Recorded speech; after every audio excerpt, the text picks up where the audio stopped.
দীক্ষা মানে কি জানেন? দীক্ষা মানে কানে কানে ফিস ফিস, রাত পোয়ালে কিছু দিস। এখন বর্তমানে একজন শিল্পী, নাম শুনেছেন? ওনার নাম হলো দীনকৃষ্ণ ঠাকুর। এই মন্দিরে এই অনুষ্ঠানের শেষে বাবা আপনারা কেউ দীক্ষা নিতে আসেন? হাত তুলুন তো দেখে কারা কারা আসেন দীক্ষা নেওয়ার জন্য। এই মন্দিরে আপনারা দীক্ষা নিয়েছেন তো? তাহলে এই মন্দিরে হাজার হাজার মানুষ আপনারা ছুটে আসেন দীক্ষা নেওয়ার জন্য। কিন্তু দীনকৃষ্ণ ঠাকুর মহাশয় উনি বলছেন দীক্ষা মানে কি জানেন? আপনাদের মতো বাবাদের, আপনাদের মতো মায়েদের কাছে জিজ্ঞাসা করছেন দীক্ষা মানে কি জানেন? দীক্ষা মানে কানে কানে ফিস ফিস, রাত পোয়ালে কিছু দিস। এর নাম নাকি দীক্ষা। আপনারা কিন্তু ইউটিউবের মধ্যে সবাই ওনার মুখে এই কথা শুনেছেন। শুনেছেন তো বাবা? হাত তুলুন তো। ওই তো, এর নাম নাকি দীক্ষা। তা উনি কি জানেন না যে চৈতন্য মহাপ্রভুর নাম ভাঙিয়ে উনি খাচ্ছেন, সেই চৈতন্য মহাপ্রভুর দুজন গুরু, একজন হলেন তীর্থগুরু আর একজন হলেন সন্ন্যাস গুরু কেশব ভারতী। আর একজন গুরুর নাম কি ঈশ্বরপুরী। তাহলে যার নাম ভাঙিয়ে উনি খাচ্ছেন, লক্ষ লক্ষ টাকা আয় করছেন, 3 ঘন্টা 4 ঘন্টার বিনিময়ে, সেই ভগবান দেবতা শ্রেষ্ঠ এই কলিকালের ধন্য ভগবান চৈতন্য মহাপ্রভু, ওনার ছিলেন 2খানা গুরু।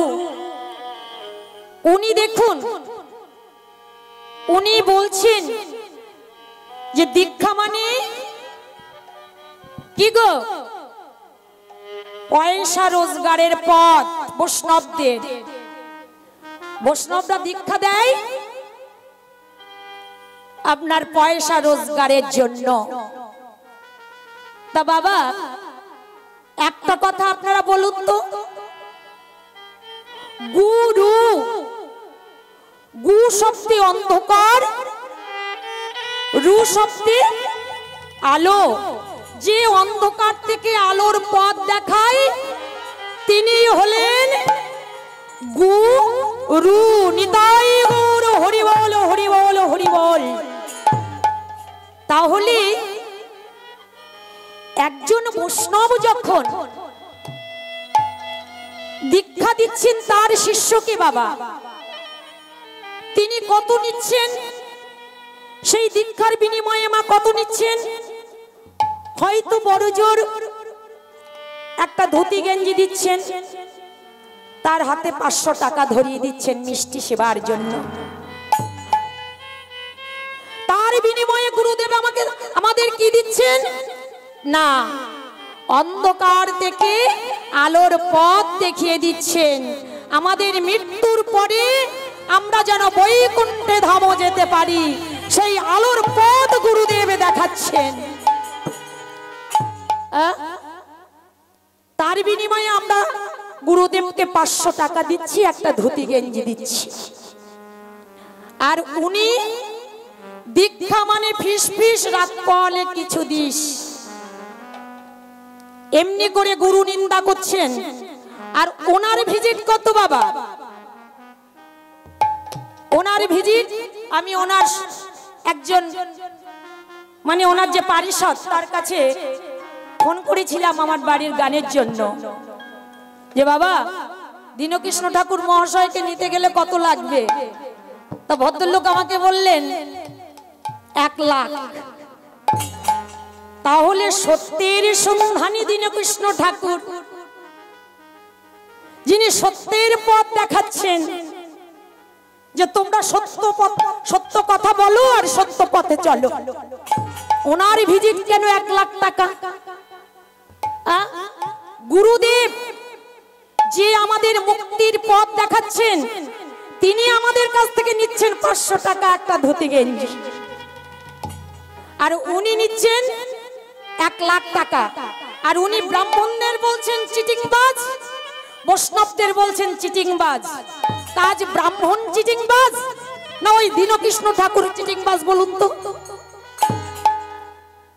আজ বৈষ্ণবরা চিটিংবাজ না ওই দীনকৃষ্ণ ঠাকুর চিটিংবাজ? আমরা সনাতনী ধর্মের মানুষ, আমাদের সত্য মিথ্যা নিয়ে বেঁচে থাকতে হয় বাবা। সর্বযুগে সর্বকালে ছিল সত্য আর মিথ্যা, সে যুগেও ছিল সত্য মিথ্যা, আর এ যুগেও আছে সত্য মিথ্যা। অন্ধকার না থাকলে আলোর কদর থাকে না, মিথ্যা না থাকলে সত্যর কদর হয় না। তাহলে আমরা মানুষ, আমাদের সবকিছু নিয়েই চলতে হয়। দেখুন তো বাবা, উনি আমাদের ব্রাহ্মণকে বলছেন চিটিংবাজ। আপনার বাড়িতে এসে ভুলভাল বলে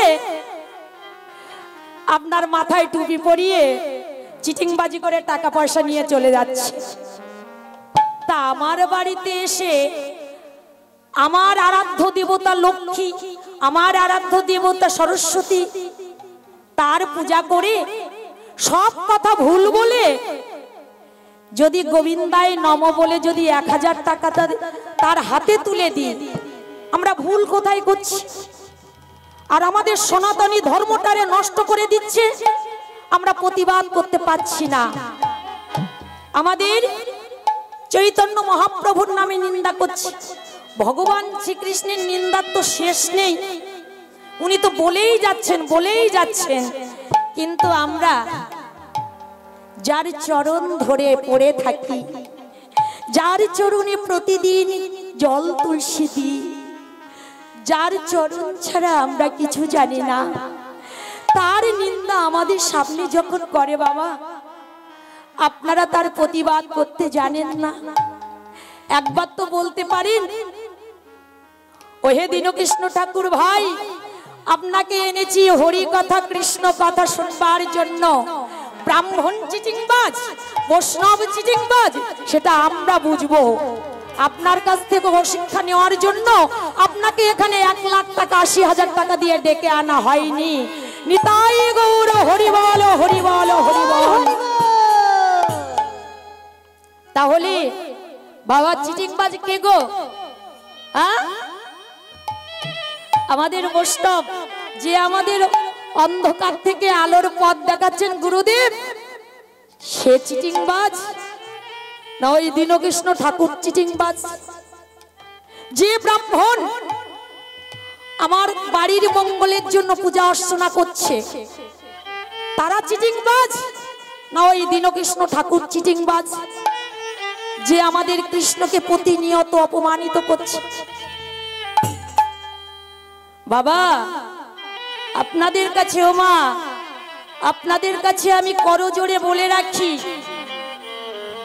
এই নিদানিং একটা কথা উনি খুব জোর দিয়ে বলছেন মা সরস্বতীকে। কি বলছেন? জয় জয় দেবী চরাচর সারে, কুচো যুগ শোভিত মুক্তাহারে। কি বলছেন বাবা? কুচো যুগ শোভিত মুক্তাহারে। বলছে হায় হায় হায় হায়, কি লিখেছে একবার দেখুন।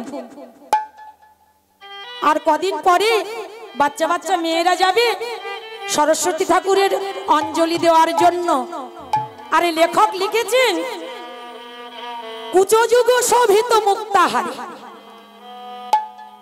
ইস, মায়ের স্তনের উপর দিয়ে মুক্তার হাত ঝুলছে, এ কথা ছোট ছোট মেয়েরা বলবে কি করে?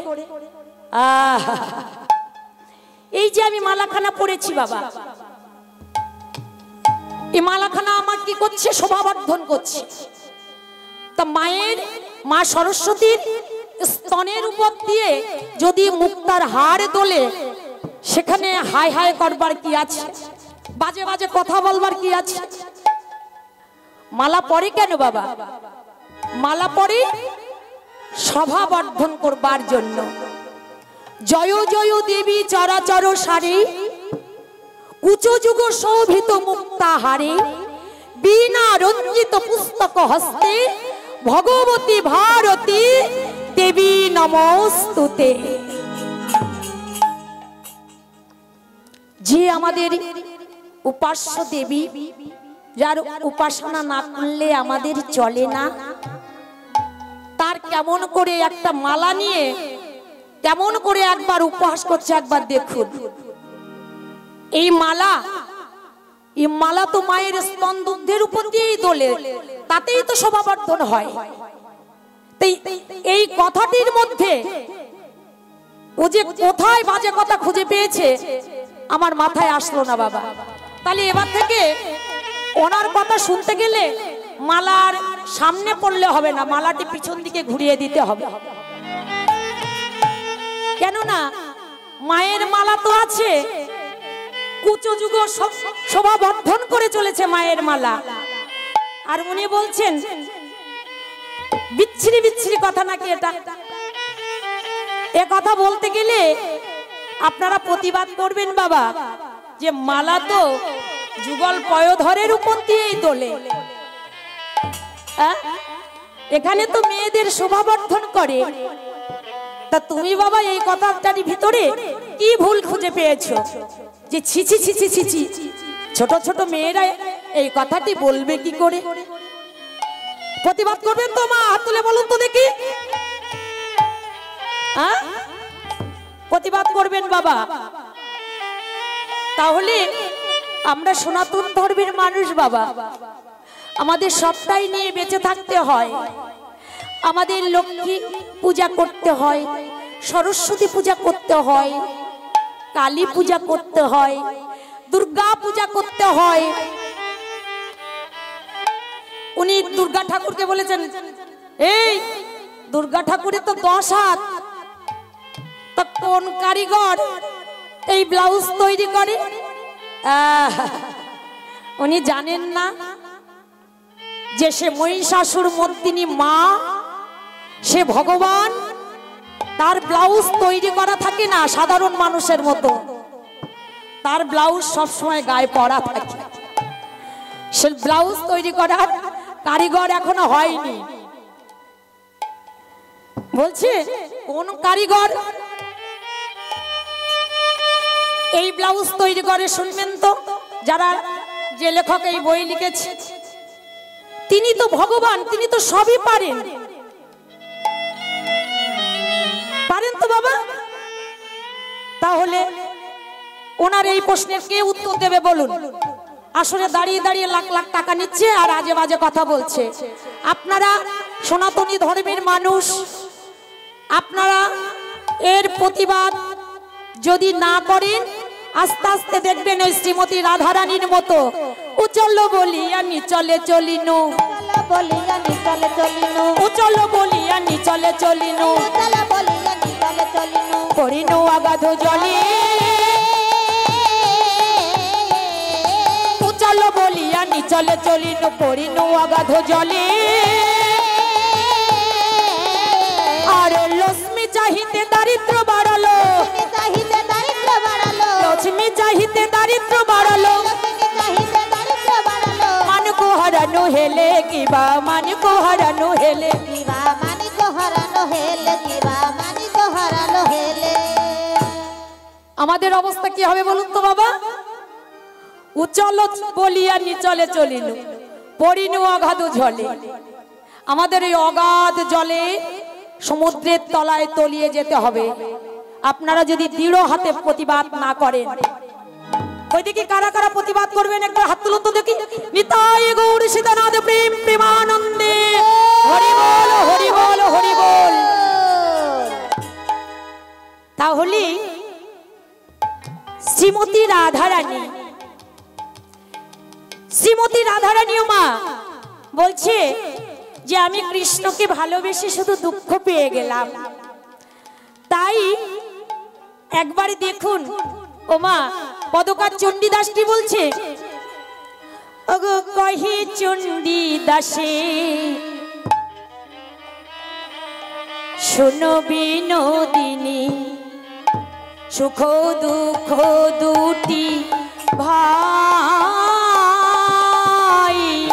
কহি চণ্ডীদাসে শোনো বিনোদিনী, সুখ দুঃখ দুটি ভাই, সুখের লাগিয়া যে করে প্রীতি,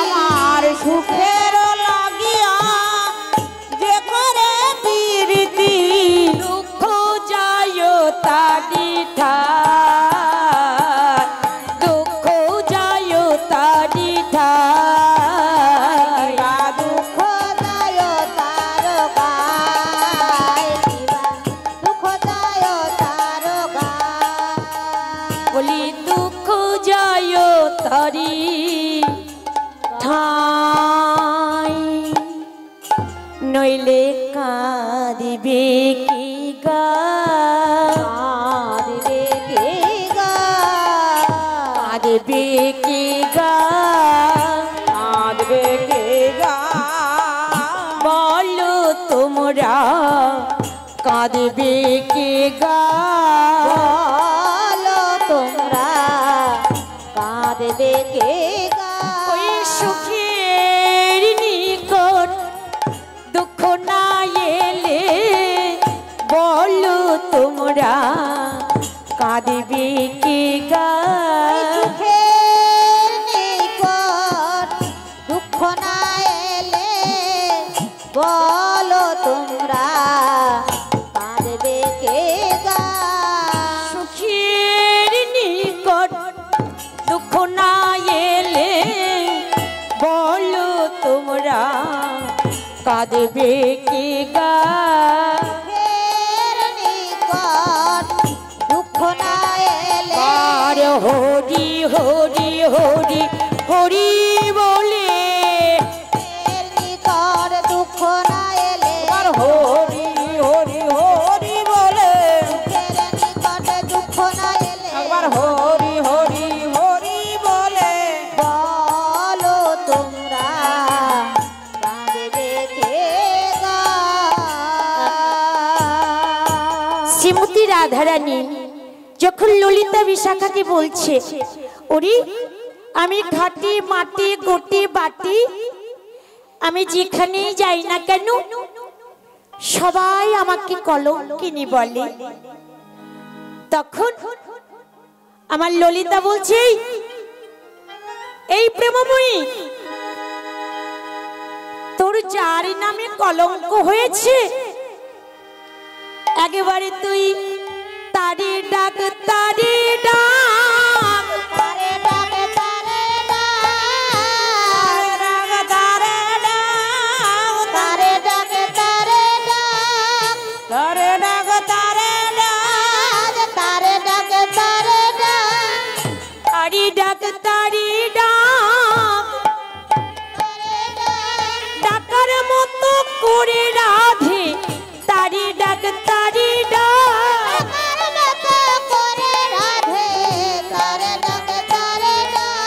ডাকার মতো করে রাধে তারি ডাক, তারি ডাক, ডাকার মতন করে রাধে তারে ডাক, তারে ডাক, তারে তারে তারে মিশায়ে তারি ডাক, তারি ডাক, তারে তারে তার মিশায়ে একবার হরি হরি হরি বলে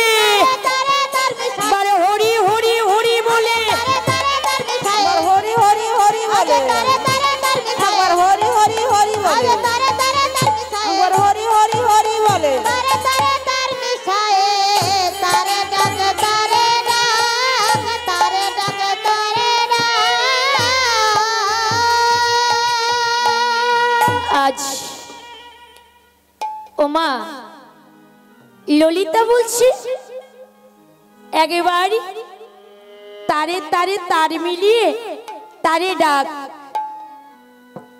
রাধারানী আমার আজ দুটি বাহু তুলে গোবিন্দকে ডাকছে। কেমন করে? হে দেব হে দ্বৈত, হে দ্বৈত, হে ভুবনৈক বন্ধ, ভুবনৈক বন্ধ, হে কৃষ্ণ হে চপল, হে করুণৈক সিন্ধু, করুণৈক সিন্ধু, হে নাথ হে রমণ হে নয়ন অভিরাম, হাহা কদানুভবিতাসি আমার পদং দিশমে। রাধারানী আমার ডাকছি, হে দেব হে দ্বৈত, হে ভুবনৈক বন্ধু, হে গোবিন্দ এসো আমাকে একবার দেখা দাও, দেখা দাও, একেবারে দেখা দাও, দেখা দাও, দেখা দাও, দেখা দাও, দেখা দাও, দেখা দাও, দেখা দাও, দেখা দাও, হে গোবিন্দ কোথায় আছো দেখা দাও, দেখা দাও, হে গোবিন্দ কোথায় আছো দেখা দাও, দেখা দাও, দুটি বাহু তুলে ডাকে ধ্বনি দেখা দাও, দেখা দাও, বাহু তুলে ডাকে ধ্বনি দেখা দাও, দেখা দাও, বাহু তুলে ডাকে ধ্বনি দেখা দাও, দেখা দাও, বাহু তুলে ডাকে ধ্বনি দেখা দাও, দেখা দাও। দেখুন ওমা ডাকার মতো ডাকলে, কাদার মতো কাঁদলে, সাধার মতো সাধলে গোবিন্দ আমারে দেখা দেবে, দেবে। ডাকার মতো ডাকতে হবে। কেমন করে ডাকার মতো ডাকতে হবে বাবা? কেমন করে ডাকলে তিনি দেখা দেবেন মা জানেন? ভক্ত প্রহ্লাদের মতো যদি একবারে ডাকতে পারে বাবা, ভক্ত প্রহ্লাদের মতো যদি একেবারে ডাকা যায়, ভক্ত প্রহ্লাদের মতো যদি একেবারে কাঁদা যায়, মহা মহা বিপদ থেকে, মহা মহা বিপদ থেকে আমার গোবিন্দ রক্ষা করতে পারেন। কেমন করে ডাকবো গোবিন্দকে? ডাকলে সে দেখা দেবে। দৈত্যরাজ হিরণ্যকশিপুর ছেলে ভক্ত প্রহ্লাদ ডাকার মতো ডেকেছিলেন, তাই গোবিন্দের কৃপা তিনি পেয়েছিলেন। কেমন করে ডাকার মতো ডেকেছিলেন বাবা ভক্ত প্রহ্লাদ? ভক্ত প্রহ্লাদের বয়স যখন 6 বছর, তখন হিরণ্যকশিপু আমার আজ দৈত্য গুরু শুক্রাচার্যের কাছে পড়াশোনার জন্য গুরুর হাতে ভক্ত প্রহ্লাদকে তুলে দিলেন বিদ্যা শিক্ষার জন্য। শুক্রাচার্য আমার হিরণ্যকশিপুর পুত্র, রাজার ছেলে, সে অতি যত্ন করে ব্যঞ্জন বর্ণ শেষ করেছে, স্বরবর্ণ শেষ করেছে বাবা। স্বরবর্ণ অ থেকে ও পর্যন্ত। যখন ব্যঞ্জন বর্ণ ধরেছে, ব্যঞ্জন বর্ণের প্রথম অক্ষর কি? ক। গুরুদেব শুক্রাচার্য ভক্ত প্রহ্লাদকে বললেন, বাবা তোমার স্বরবর্ণ খুব সুন্দর হয়েছে। এবার তুমি ব্যঞ্জন বর্ণ লেখো, ক লেখো। ভক্ত প্রহ্লাদ আমার ক লিখেছে, খুব সুন্দর করে ক লিখেছে। ক লেখার পরে বলছে এবার তুমি খ লেখো। তখন ভক্ত প্রহ্লাদ মাত্র 6 বছর বয়স, মা বলছি না, আমি আর লেখাপড়া শিখবো না, আমি আর লেখাপড়া শিখবো না। কেন শিখবে না? এই ত্রিকোণ যুক্ত কয়ের মধ্যে আমি ত্রিভুবনকে পেয়ে গেছি, আমি স্বর্গ মর্ত পাতাল পেয়ে গেছি, আমি আর কোনো লেখাপড়া শিখবো না। আমার জীবন কৃষ্ণ ধনকে আমি ওই কয়ের মধ্যে পেয়ে গেছি গুরুদেব, আর আমি লেখাপড়া শিখবো না। ভক্ত প্রহ্লাদ আমার গুরু শুক্রাচার্যের চরণ দুটি জড়ায়ে ধরে বলছে, গুরুদেব এই কয়ের মধ্যে যে আমার জীবন কৃষ্ণ ধনকে পেয়ে গেছি, যে আগেবার কৃষ্ণ ধনকে পেয়ে যাই, এই পৃথিবীর কোনো ধন আর তার ভালো লাগে না, কোনো ধনরত্ন এই পৃথিবীর তার আর ভালো লাগে না। গুরুদেব আমি আর লেখাপড়া শিখবো না। শুক্রাচার্য আমার ভক্ত প্রহ্লাদকে বললেন, না, এখনো তোমাকে খ শিখতে হবে, গ শিখতে হবে, ঘ শিখতে হবে, ও শিখতে হবে। না গুরুদেব আমি শিখবো না, আমি আমার জীবন কৃষ্ণ ধনকে কয়ের মধ্যে পেয়ে গেছি, আমি শিখবো না। শিখবি না? তাহলে আমি তোর পিতার কাছে নিয়ে যাব, হিরণ্যকশিপুর কাছে নিয়ে যাব, দেখবি তোর প্রাণে মেরে ফেলবে। তোর পিতা হলো রাজা, আর তুই যদি লেখাপড়া না শিখিস তাহলে তোর পিতা তোকে প্রাণে বাঁচায়ে রাখবে না। গুরুদেব আমি তো কৃষ্ণ পেয়ে গেছি, পিতা যদি আমাকে মেরেও ফেলে দেয় আমি আর অন্য কিছু শিখব না। দৈত্য গুরু শুক্রাচার্য আমার ভক্ত প্রহ্লাদকে মারতে মারতে মারতে মারতে পিতার কাছে নিয়ে ঘাট ধাক্কা মেরে ফেলে দিয়ে বলছে, হিরণ্যকশিপু তোমার ছেলে ক শিখে সে নাকি কয়ের ভিতরে সবকিছুই পেয়ে গেছে, সে আর অন্য লেখাপড়া শিখবে না।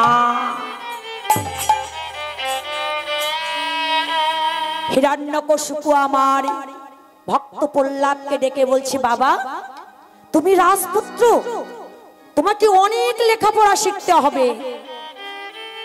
তুমি জানো না তুমি কয়ের মধ্যে যে কৃষ্ণকে তুমি পেয়েছো সেই কৃষ্ণ হলো আমার পরম শত্রু।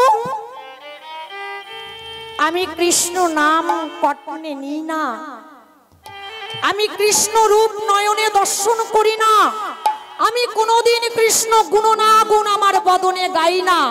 আর তুমি সেই কৃষ্ণকে ভালোবেসেছো আমার পুত্র হয়ে। না